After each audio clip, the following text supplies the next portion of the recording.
hello, good evening. Welcome. This is Hot Edition. We're live on News Apata Desawe Kanda, also live on 3FM 927 on Facebook. We're also live as well on X. You can join us with your thoughts, views, comments, and opinions this evening here on Hot Edition on 3FM 92.7. One person reported dead following a confrontation over chieftaincy dispute at Ekwapim, Ekropong in the eastern region. We have live updates on this unfortunate development as we go on here on Hot Edition. Also, organized labor welcomes government's decision to remove some fuel taxes and levies, but calls for deeper cuts to significantly ease the cost of living pressures on citizens. Also, Ghana Catholic Bishops' Conference calls for a serious national dialogue on family values and LGBTQ issues, cautioning against attempts to downplay its significance. We have all these and more here on Hot Edition on 3FM 92.7.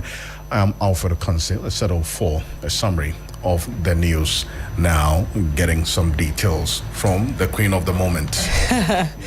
Hello, Alfred. This is a news summary here on Hot Edition. First in the summaries, a massive corruption scandal in Ghana's downstream petroleum sector has been unmasked with recent investigations by the Office of the Special Prosecutor, OSP, uncovering widespread irregularities involving bulk oil distribution companies, oil marketing companies, and high-ranking state officials. The illegal activities, which include sophisticated tax evasion and the diversion of subsidized petroleum products, are estimated to cost the Ghanaian taxpayer approximately 2 billion cedis annually. Meanwhile, the Member of Parliament for Ketu South and Minister for Tourism, Culture and Creative Arts, Ablaji Fagomashi, has embarked on a working visit to key security agencies within the constituency as part of her parliamentary oversight responsibilities. The visit was aimed at strengthening collaboration with security institutions, discussing critical security concerns, exploring job opportunities for constituents, and receiving first-hand updates on operational challenges facing the agencies, as well as to thank the commanders for a peaceful Easter season. Also in the summaries, the Ghana Revenue Authority, GRA, says it will work with other state agencies to clamp down on importation and clearance of some right-hand drive vehicles following safety concerns raised by the National Road Safety Authority, NRSA. The move comes after the NRSA's technical committee flagged the Toyota Voxy, a vehicle commonly imported and converted for commercial passenger transport, as unsafe for long-distance travel. The authority has since moved to restrict its use, citing risks to commuters and other road users.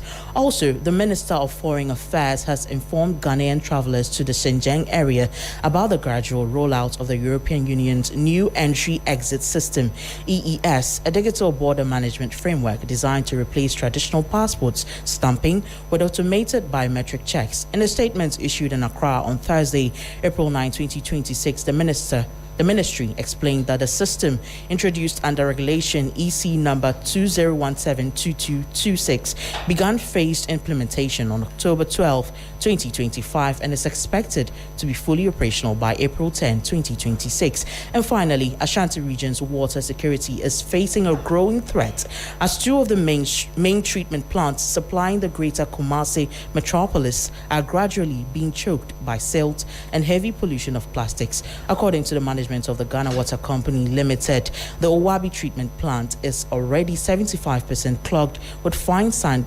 particles and plastics, while the Barikese Dam, the largest treatment facility, has lost 40% of its total water holding capacity to silt. That'll be all for the summaries. Over to you, Alfred. Nora Mohammed, thank you so much for the news. And there's more you can find on 3news.com.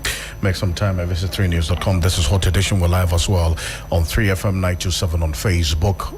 Unfortunately, the developments we're hearing is that one person has been shot dead following a gun battle with police personnel during an operation linked to a chieftaincy dispute at Ekropong in the eastern region. Correspondent Yvonne Nikwe is joining us on the telephone with some updates on this. Yvonne, what more do we know about this?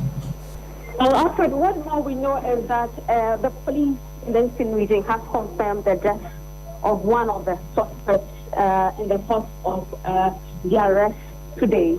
Now, on Wednesday, when the Akwesi celebration was ongoing, dispute occurred between two factions. We do know that in as much as the Ukrapim have their substantive chief. Peace has not been stable as when he was installed, because between the Queen Mother and the substantive chief, they haven't been able to resolve quite some issues, and so there's been quite a long-standing battle between them. Unfortunately, this Wednesday, there was a renewed dispute on that particular day. Reasons why the police had to move in to, as it were, arrest people they saw in the video who were causing the dispute or causing the clash. First, they arrested 2 people. The third person they wanted to arrest wanted to obstruct the police in the process. And then they moved on to get a 4th person. The 4th person did not allow for the arrest, and then a gunfire ensued between the police and that 4th person, resulting in his death. And so, unfortunately, as a result of it, 1 person has been lost, 2 of them arrested and currently at the police custody. The police says that they saw a pump-action gun, smoke that was worn by one of the suspects, and other materials that they'll be using as exhibits as they investigate and then process the suspects for court. But they are warning that people who are part of the faction do not continue to engage in any dispute. Otherwise, they would have to ensure that law and order is maintained. I see. Earlier, we had reports. In fact, some other media houses reporting that the deceased is the bodyguard or the personal security guard of the Queen Mother of the Kapim area. Are you able to confirm this? Well, Alfred, I can confirm that something. Hello. Hello, Alfred. I lost you briefly. You were saying. Hello, Yvonne. Hello, Alfred. We're losing you. So you're saying, who is this person, the deceased? Is he the person who is reported to be? An individual of Yvonne, I cannot hear you now. The line is a bit cranky. If you could be a bit. Hello. Hello. Unfortunately, we lost Yvonne Nikwe then.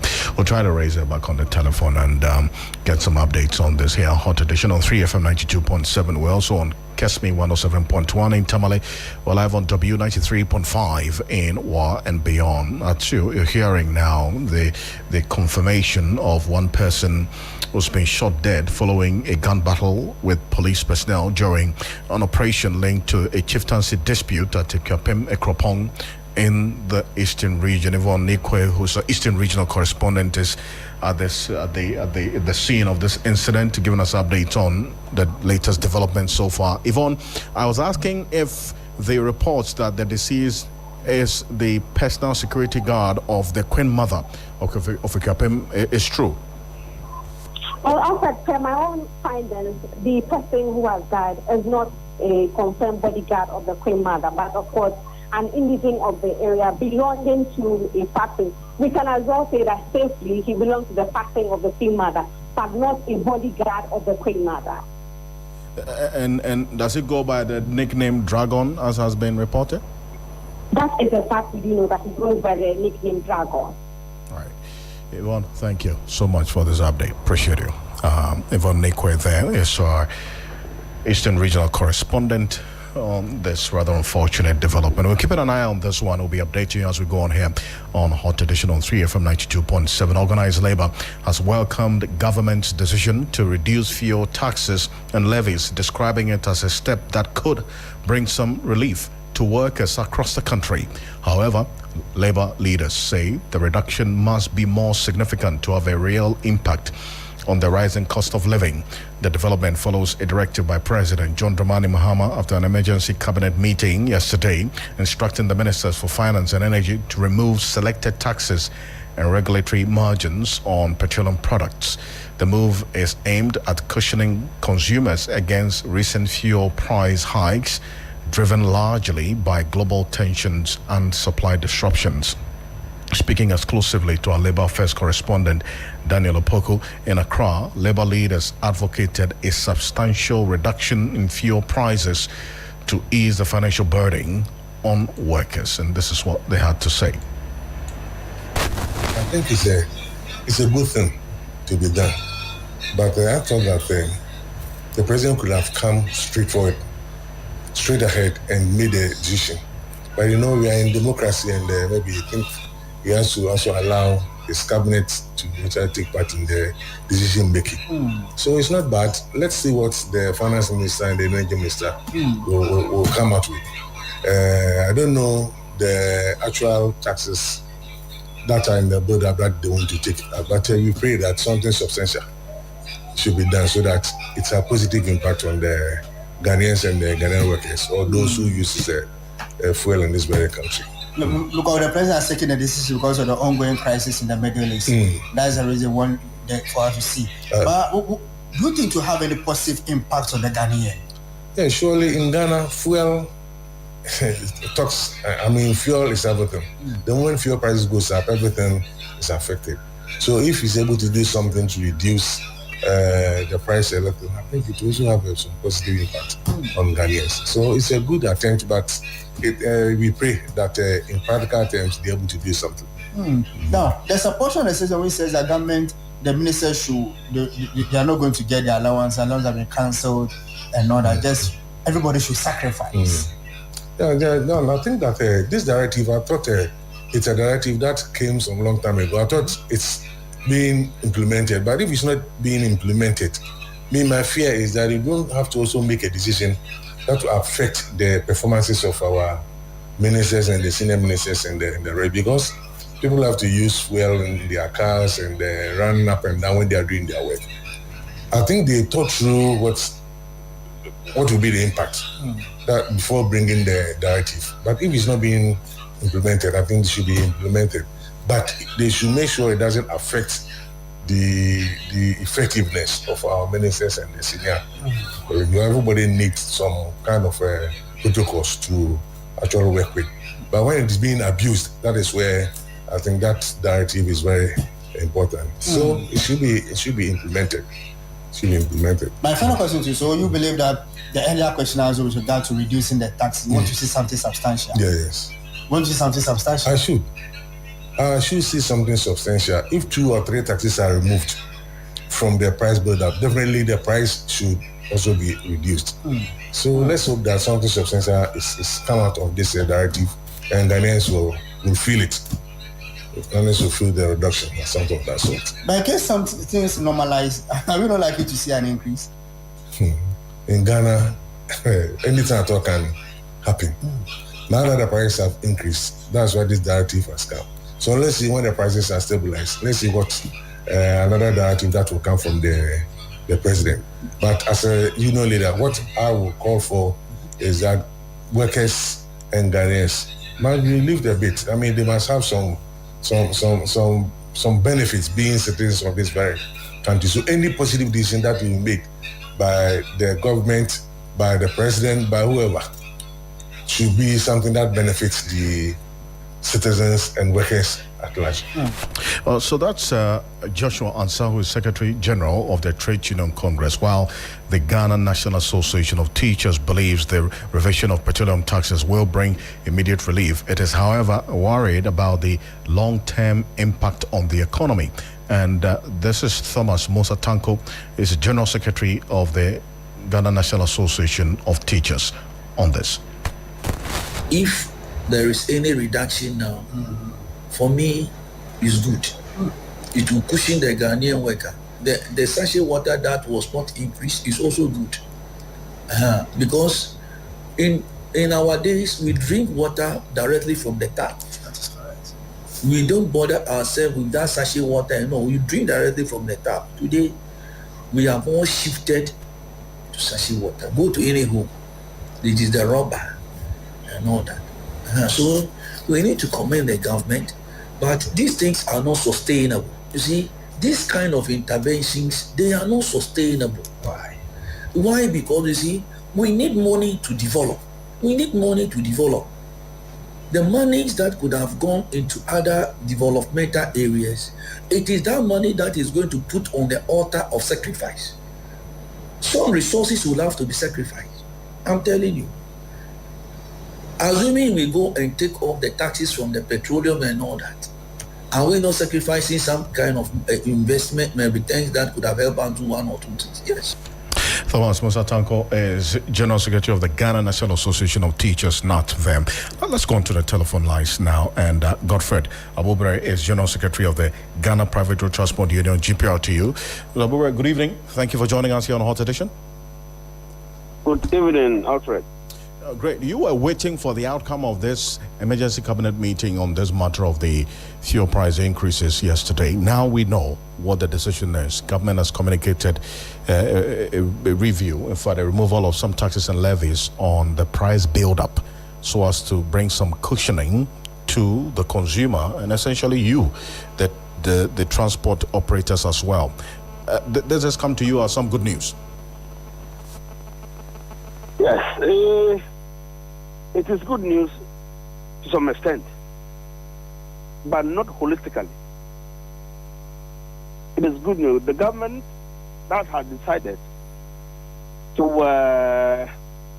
waive off some taxes on the fuel is looking at it from a broader point. And when I say broader point, I mean all fuel consumers, not only commercial. That is why the government has taken that decision.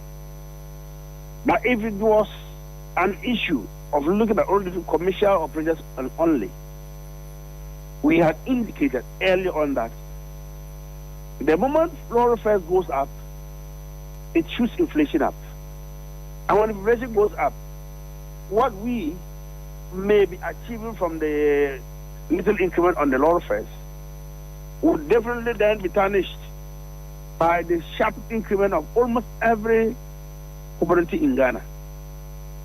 So we had indicated to the Transport Minister that we would want to actually hold and massage the situation until the next pricing window for us to see what is going to be the outcome, whether by the 18.50 margin will be going up or will be coming down. That was the decision we had taken with the Transport Minister. And the government had taken a different decision in the sense that they are not looking at only the commercial operators, but that generally all vehicle users in Ghana do buy fuel, whether petrol or diesel. People do buy. So when it is done, it's a relief, not only to commercial drivers, but to everybody who is a vehicle user and actually do buy fuel. So it is news to us, but it is to some extent. Well, the minister in charge of government communication was quite clear in his communication that these tax and levies removal would kick in the second pricing window, which is just some 5 days away from today. Now, what's happening is that the crude oil prices on the world market, which is one of the factors that influences pricing at the pumps, has been reducing, at least after the ceasefire announcement between U.S., Israel, and Iran. Now it's selling at about $98 a barrel. Some are selling, in fact, Brent crude is selling at $96 a barrel as we speak. If this continues, all things being equal, all that means is that it would influence the pricing. And then we're going to see a removal as well in the taxes and levies. That could possibly also see at least petrol prices, diesel, going down or being maintained in this second pricing window, is it not? Alfred, you and I know that decision to see that it will hold on until the next pricing window. When it gets to the pricing window, there has to be a procedure through Parliament before those taxes can be removed. And I said, supposing it gets to that time and then the fuel margin, the fuel issues are from the current situation we are facing from the U.S. and then the Iran war, it comes down sharply, and then the crude oil price also comes down. I don't know whether you will still believe that the government will still remove those taxes off. The removal is to cure the problem, to make sure it brings down the pump price to the minimum that we can buy. But supposing the situation itself, by the issue of the ceasefire, then it normalizes, and the fuel price from where we are now goes back to where it was. Do you still think that these taxes that we are mentioning would be removed? So it's about the timing for you, not so much about whether or not this is going to be removed. Exactly. So I think that if actually they had actually hold on to the next target window, which they have set at the target, and which we equally also had mentioned, then it would have been a base point for all of us to decide whether taxes should be removed, fares should be increased or not. These are the two main problems we are struggling with. Taxes should be removed, fuel price should come down, and fares should not be increased. That's all I want. I see. And Gilbert, thank you so much for your time on this matter, and we'll see how the next pricing will treat us all. Thank you. Thank you. Godfred Abobere is the General Secretary of the Ghana Private Road Transport Union, GPRTU, there. Dr.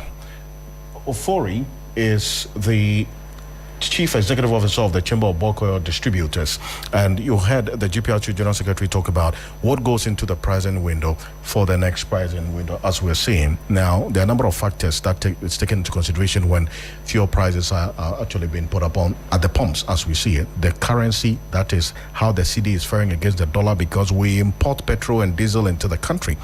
Although we have the Tamari refinery, from what we understand, our at least 30% of our local production and then also consumption of petrol and diesel is refined by Central Oil.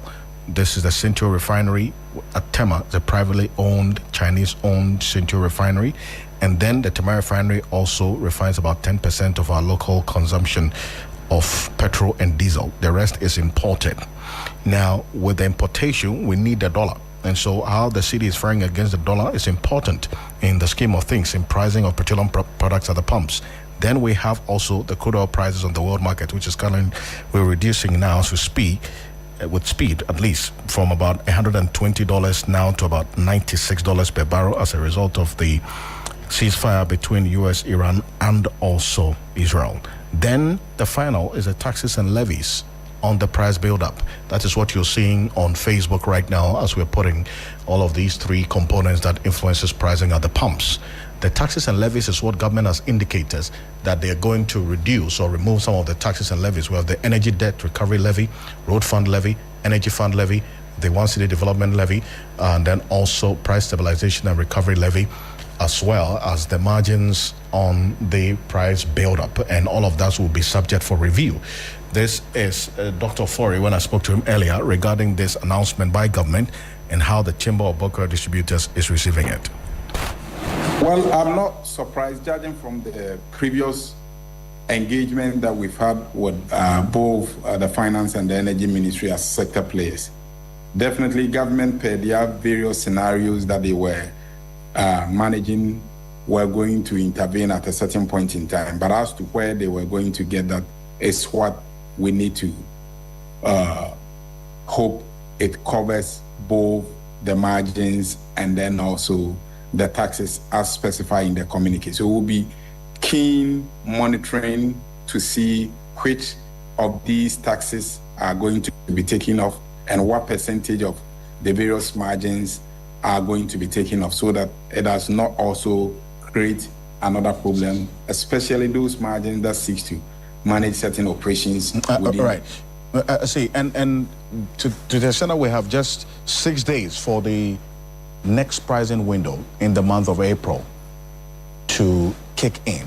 You hear the Minister in charge of Government Communications saying that this decision to take off these taxes and levies will take effect in the second pricing window. Also, we have seen the price of crude oil trend downwards. There's a decline.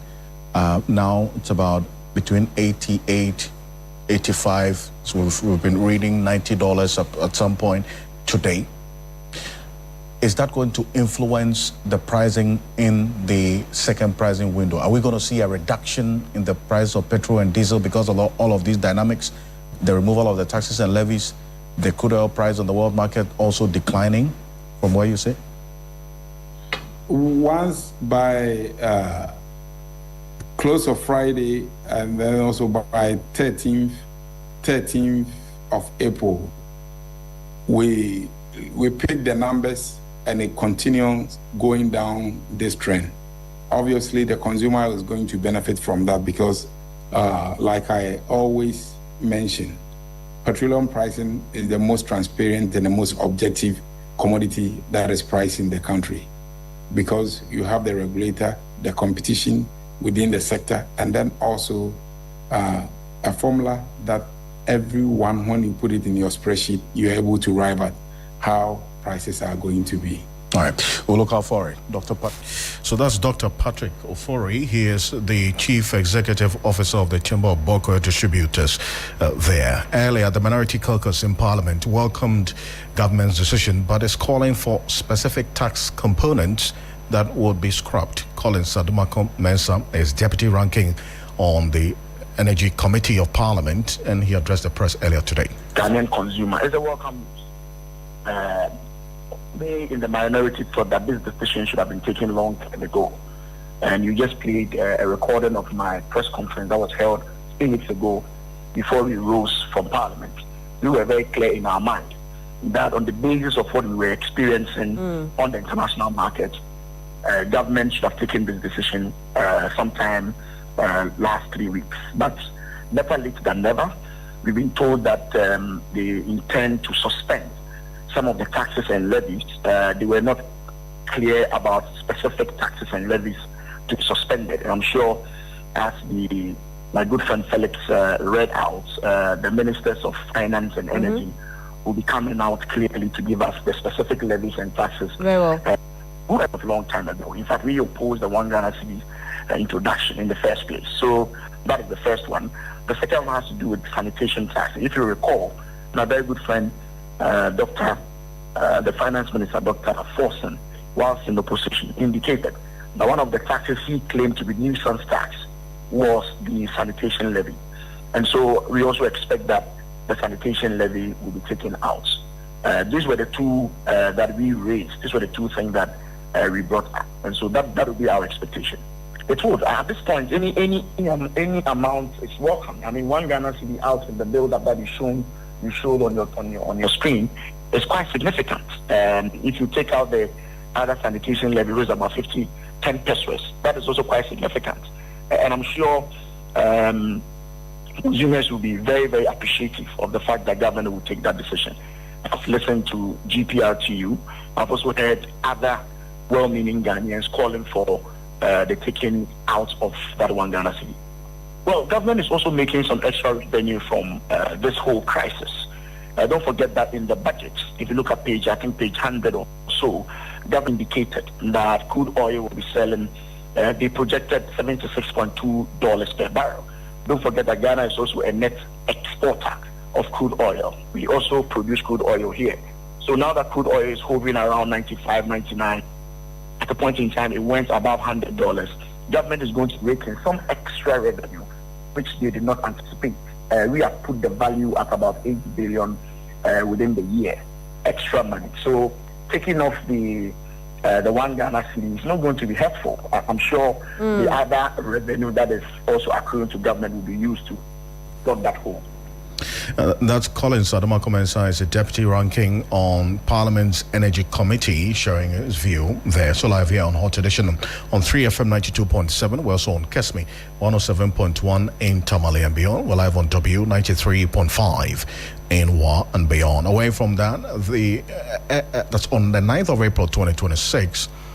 The National Anti-Illegal Mining Operations arrested some 2 illegal miners who attempted bribing the task force with 30,000 Ghana cedis during a day and night riverbed patrols on the Ankobra River. Now, at approximately 2:50 p.m., while conducting routine riverine patrols on the Ankobra River, the 9-month task force arrested 2 individuals engaged in illegal mining activities at Drabanso in the Nzema East District. The suspects were observed actively mining in a reckless manner that contributed to significant pollution of the river, leading to the apprehension. Upon interrogation, one of the suspects admitted ownership of the illegal mining site and further disclosed that he had several workers operating at a location approximately 80 meters from the Ankobra River. The task force proceeded to inspect the site and discovered that the miners had created an access path linking the operations directly to the Ankobra River, thereby facilitating the discharge of pollutants into the water body. During the operation, as the task force commenced the destruction of the chamfan machines mounted on improvised locally manufactured boats, The site owner and his accomplice approached the team and attempted to bribe the personnel of the National Illegal Mining Operation, that's an IMOS, with an amount of 30,000 Ghana cedis. Beg your pardon. If you go on our Facebook page right now, we're showing you this video of these illegal miners with 100 cedi notes and 200 cedi notes attempting to bribe the NIMOS officials. Go on our Facebook page right now at 3FM927. We're showing you this video of the miners, the illegal miners, counting the money. And they had no idea that the National Illegal Mining Operations team were actually taking videos of them. And this video has now been released by the NIMOS team, and the bundles of 100 and 200 cedi notes that these illegal miners were seeking to bribe the NIMOS officials with. The two suspects have since been handed over to the Nkrofo police station for further investigation and possible prosecution. The operation highlights NIMOS' continued vigilance and zero tolerance for illegal mining activities, as well as its firm stance against corruption in the execution of its mandate. It is envisaged that the sustained patrols and enforcement actions will be maintained to protect the Ankobra River and surrounding environment. Meanwhile, what we're learning is that the NIMOS Night Patrol team conducted a targeted operation to disrupt illegal mining activities along the Ankobra River. 5 p.m. yesterday, the team embarked on night patrols with the areas visited during the daytime.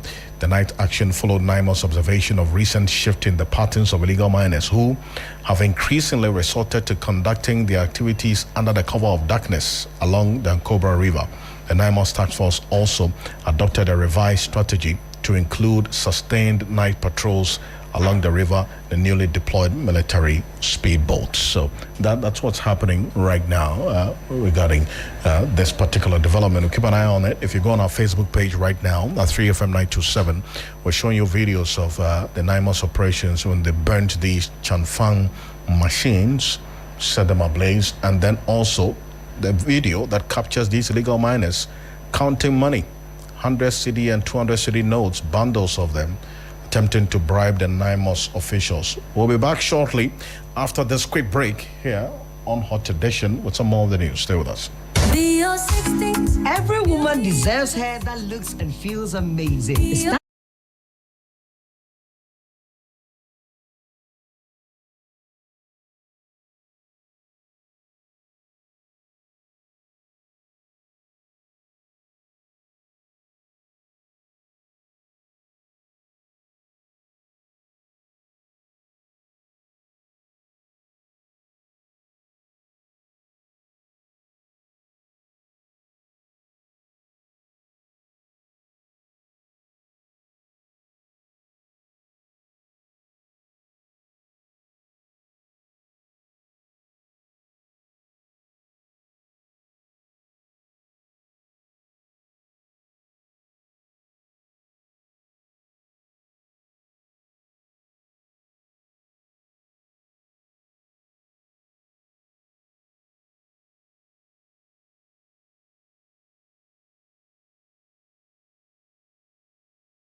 Here from 92.7, we're also on Kesme, 107.1 in Tamale, and on W 93.5 in and beyond. A mass fish mortality incident at the Tama shipyard has triggered an urgent joint investigation involving the Food and Drugs Authority, Fisheries Commission, Tama Metropolitan Assembly, and the Criminal Investigations Department of the Ghana Police Service.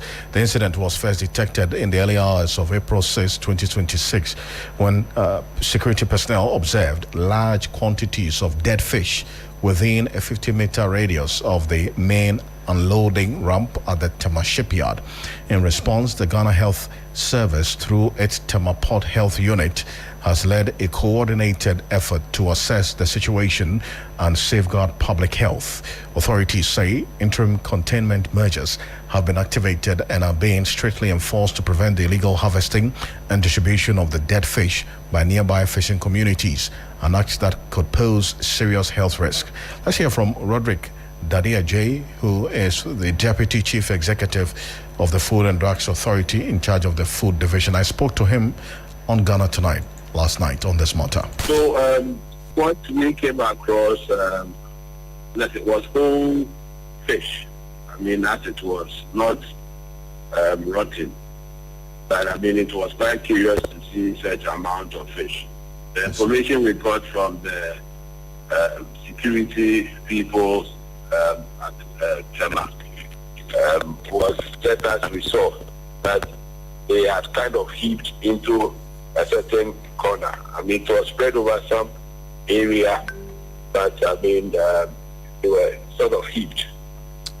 Yes, I mean, so let's say that was the day that we got the information as it was, and the security people attest to it that the numbers had depleted. At the beginning, it was, let's say, there was more than what we came to meet. I mean, when we came to our notice, we asked that certain measures should be taken to quarantine. So they had a kind of a net that they were able to spread, which would not let one get to the fish or be able, like, for example, to float away. And so that is how it was sort of cordoned off. And then we did the arrangement with Port Health. So our action was to visit the nearby market. There's a fish market there where we went to check whether such fish had found its way there. Remember that when these things happen, people, that we are in a country, and as quickly as you hear, you try to stop the movement of fish. So we went to the market to check, and it's not like we have finished. It's something that we keep doing in the environs, because the natural thing that people tend to do would be to we'll say that competence will leave to the Fisheries Commission. They are the people who are competent in that area.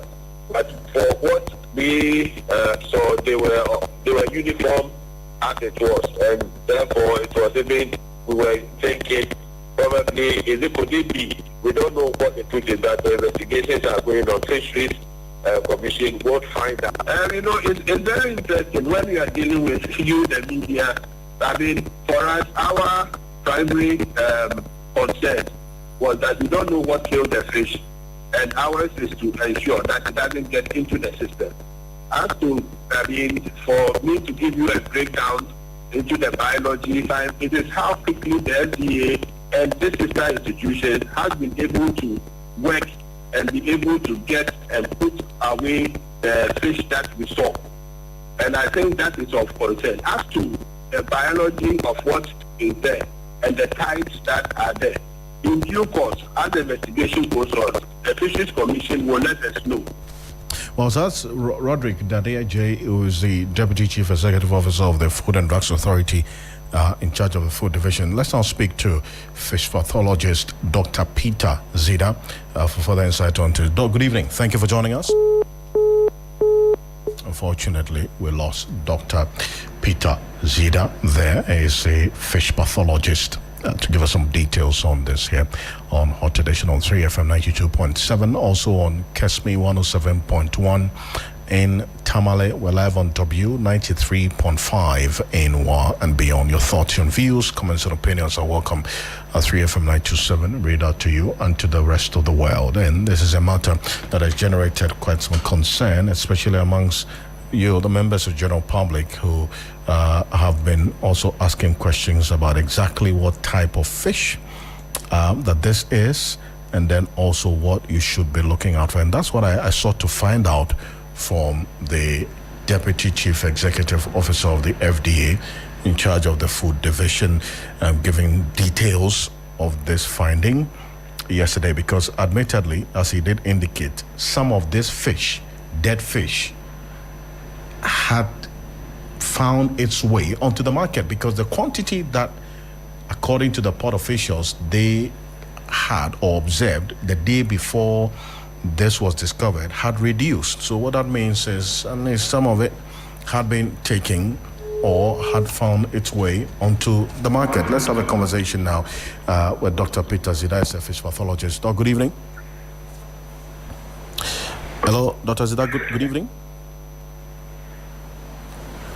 Hello, good evening. Can you hear us? Hello, good evening. Good evening. Great. Thank you for talking to us. Now, the Deputy Chief Executive Officer of the FDA has been giving details of how they discovered this large amounts of fish at the ports. What I sought to find out from him was, because they had considered that some of the fish, at least, could not be accounted for, the dead fish could not be accounted for, the release yesterday did not give us details of the type of fish, so that at least members of the general public would also be on the lookout when we go to the market.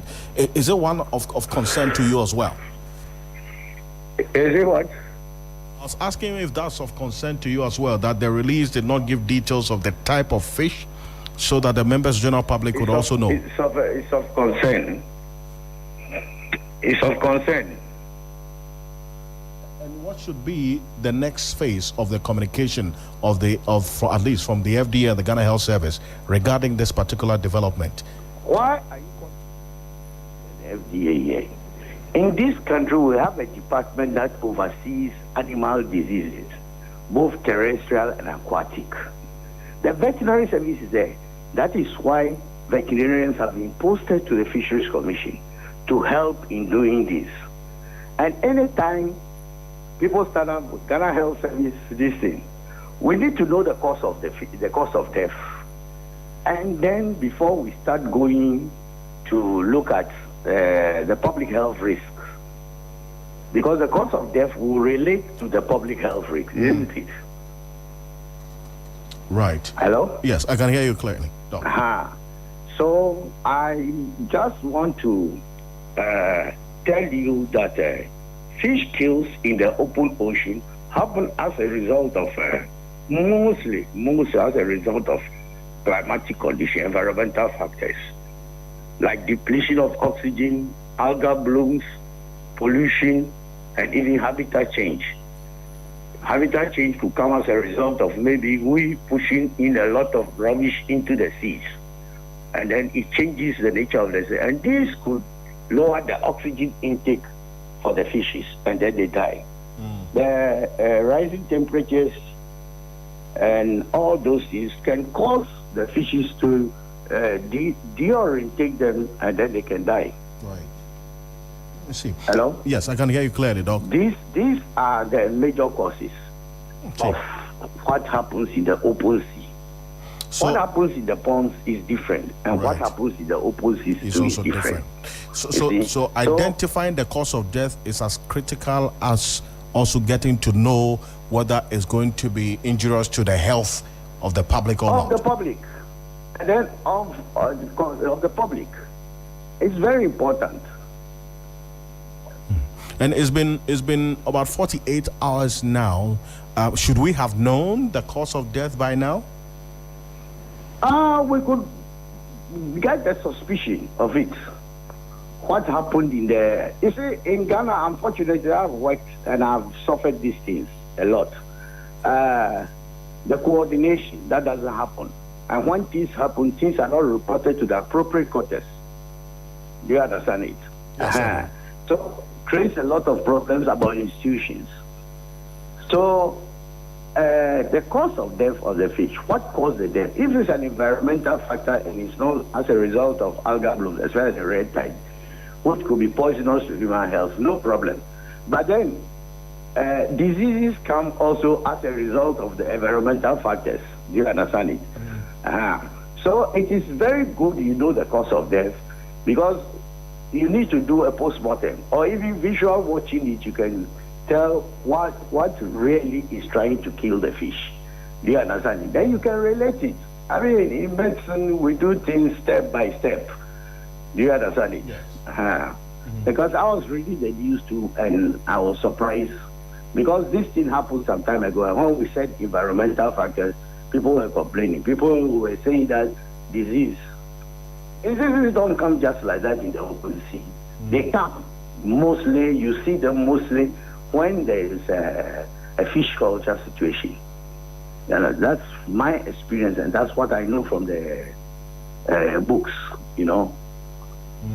I see. And I thank you for your insight on this. And my final question will be, and you lay these questions squarely at the doorstep of the Fisheries Commission. They have to lead this process. Now, from what we're getting, to the extent that some of the fish has found its way onto the market, what should be the mechanism to identify these fish, the fishes that have been, at least from what we're hearing now, made its way onto the market, so that even before we get to know the cause of death, there would have been some mitigation measures to ensure the public is not exposed?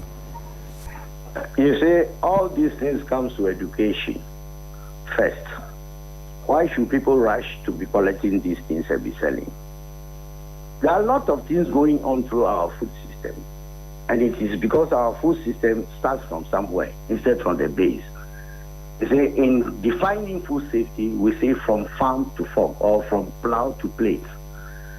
But here in Ghana, we just do things from the middle. We are building an academy of Lagado, where we start building from the roof. You see? So, if you don't get the cost, how can you know? People go and harvest these things or pick them up. I remember some time ago when they picked them up and we went to see. Yes, we gave them the go-ahead, but even then, at times it's dangerous, because if it's an algal bloom, then the effect of toxin is very high. You understand it? And I will not be surprised if tomorrow you get some people talking about other health problems. You understand it? Yes, I do. So it's a lot of things. The Fisheries Commission should lead it, yes, we agree, because the vets are there. But it's mainly a veterinary job. You understand it? It's mainly a veterinary job. You don't just stand up and say somebody should go and do something and give an answer to you. You see, we like I tell you, we are doing things in the reverse situation in Ghana. Because if you look at it, right now you're talking about food safety. They have gone into the market. How did they go into the market? People have seen fish because people don't know. Because I remember when I came to Ghana as the first person of fish pathology, people were telling me I went to study problem for myself. People were asking me, can fishes get sick? Until it started showing. Do you understand it? So why don't you arrange these things in a very better way, educate the public about some of these things, and then we roll out. Because right now going to the farm, to the market to say you want to identify this will be difficult. And let me give you a scenario. Some time ago when they were using formalin to go to the sea, the fishermen thought we couldn't get it. We just got a chemical and we detected formalin in the fish and we seized them. You understand it? But all these things are not prepared down because it's something that's not happening. Do we plan? Our planning system too is very bad. Do you understand it? I've worked through the hazardous system for some time. So this order, I'll tell you, I mean, I don't know how you go and determine this thing in the fish market. I can't tell you. I can't give you a definite answer. No. Doc, it's quite a troubling one. Thank you. Thank you for joining us here on Ghana. The only advice I'll give is that the people should be resourced. And you see, recently we did some exercise. Why don't we let this organization? Because food and transport, what are they going to see? When human beings die, you go for postmortem, isn't it? Yes. Why is that when animals die, you don't want to go for postmortem? You want to go somewhere else, my brother? Why are we doing that to ourselves in Ghana? Dr. Zida, thank you. Thank you so much for joining us. Appreciate it. Okay, bye. Dr. Peter Zida is a fish pathologist here on Hot Edition on 3FM 92.7. We're also on Kesme 107.1 and on W93.5 in Wa and beyond. Bismarck Keosa standing by with the business news.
Hello, good evening and welcome to the business segment on Hot Edition on 3FM 92.7 with me, Bismarck. Also coming up tonight, a technical advisor at the Finance Ministry assures of transparency as government secures $434.55 million in oil revenue for Accra-Kumasi Expressway.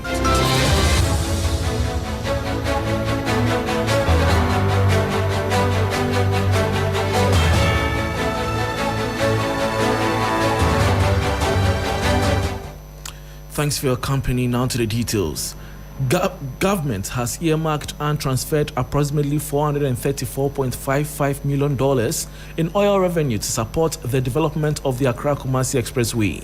The funds, drawn from annual budget funding amount ABFA, have been moved into a special purpose vehicle under the Ghana Infrastructure Investment Fund.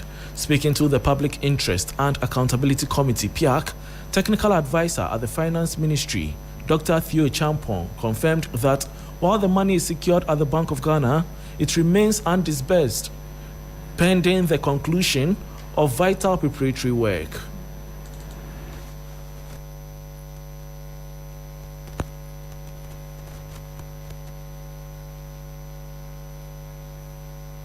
The monies that have been put aside for it, those monies are still sitting at the central bank. They've not been disbursed as yet until we complete the technical work that needs to be done, and then you can leverage that. But the point for me there is that long gone are the days where we were sharing the oil monies, the ABFA related projects like peanuts. Everybody gets something little and there's nothing to show for it. We've been complaining about turning out. I think this is the right way to go. You put the money in some of your big ticket infrastructure projects, but make sure that they are commercially viable. And that was technical advisor at the Ministry of Finance, Dr. Theo Champong. Now, Executive Director of the Center for Environmental Management and Sustainable Energy, SEMSE, Benjamin Insia, has suggested that government's move to review the fuel price build-up is primarily driven by mounting revenue and economic concerns. Government on Thursday, April 9, delegated authority to the Ministry of Energy and Green Transition and the Ministry of Finance to determine which specific taxes or levies within the petroleum prices structure should be adjusted in the coming days to cushion the public without crippling the national budget. According to Benjamin Insia, this decision likely stems from three critical scenarios with a heavy emphasis on balancing fiscal stability against the need to provide immediate relief to consumers. There was a bit of difficulty with respect to agreeing on tax cuts in the petroleum downstream. I think there are some cabinet ministers who think that tax should not be cut and prices should be allowed to operate as they are. The second scenario is that there could be lack of data at the cabinet level with respect to the debt situation or the debt owed IPPs against the performance of the various levies on the price build-up. So further information will be needed to ensure that appropriate interventions are taken in the downstream. The last scenario could also arise from the fact that maybe government wants to monitor the market in the coming days and ensure that tax cuts are appropriately done to maintain price stability in the petroleum downstream. There could be a situation where taking off the 1 Ghana cedi from the build-up could not yield any impact because price on the international market may escalate further. So these are the reasons why I think that the decision pronounced by Cabinet with respect to delegatory power to these ministries has arisen.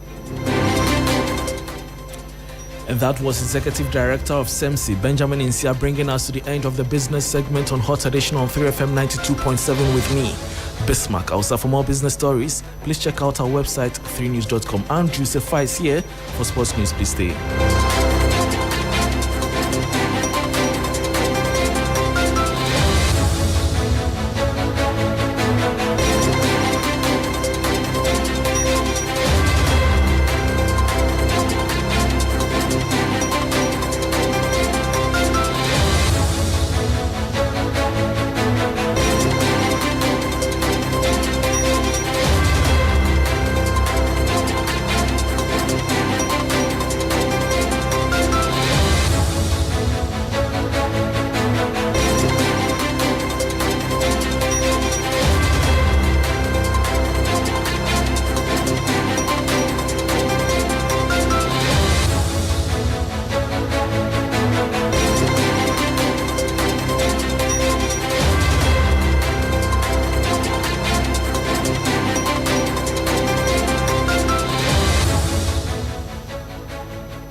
Hello, good evening and welcome to the sports segment here on Hot Edition on 3FM 92.7. My name is Andrew Sefa Bamfo. Let's start off from the Ghana Premier League where Ediana FC scored a late goal from the penalty spot to secure a 2-1 win over Bibiani Gold Stars. My colleague Mutala Yakubu was in Doma and put together this report. It was a crazy end to the game here between Adriana and Gold Stars in match day 29 of the Ghana Premier League. Prior to this big fixture, everyone was talking about what could possibly happen because the dynamics could change. And by the end of match day 29, we could have someone or a new team being on top of the table. As we were coming to this fixture, it was Gold Stars who were leading the table. They are still leading, but they lost by 2-1. First half of this game, was a pretty much 50-50 game. It was the second half that came alive. Benjamin Chivanyo gave Adriana the lead before Razak Sanu, the Burkinabe striker, equalized for Gold Stars. Then in the dying numbers of the game, there was drama because Adriana were awarded a penalty, which their top striker, Emmanuel Marfo, stepped up to convert to make it 2-1 as they won the game. Meaning that on Sunday, Mediema, should they win against Asante Kotoko, will be back on top of the Ghana Premier League table. As it stands, Gold Stars are still on top with 51 points and Mediema have 50 points. But other games that will be coming up this weekend in the Ghana Premier League, we'll see Vision FC also take on Hartford. Young Apostles will play Swedo All Blacks. Dreams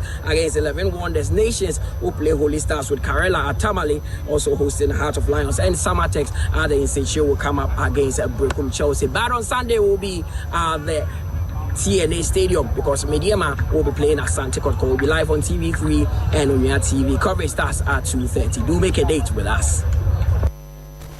So that was a report by my colleague Mutala Yakubu on the Ghana Premier League where Ediana FC secured a vital victory. Finally, before we go, remember that the Rise Continues Boxing Bout, an initiative put together by Legacy Rise Promotion, is currently ongoing at the Buko Marina. The headline bout will see Ghana's Theophilus Alote battle Namibia's Jonas Erastus later today.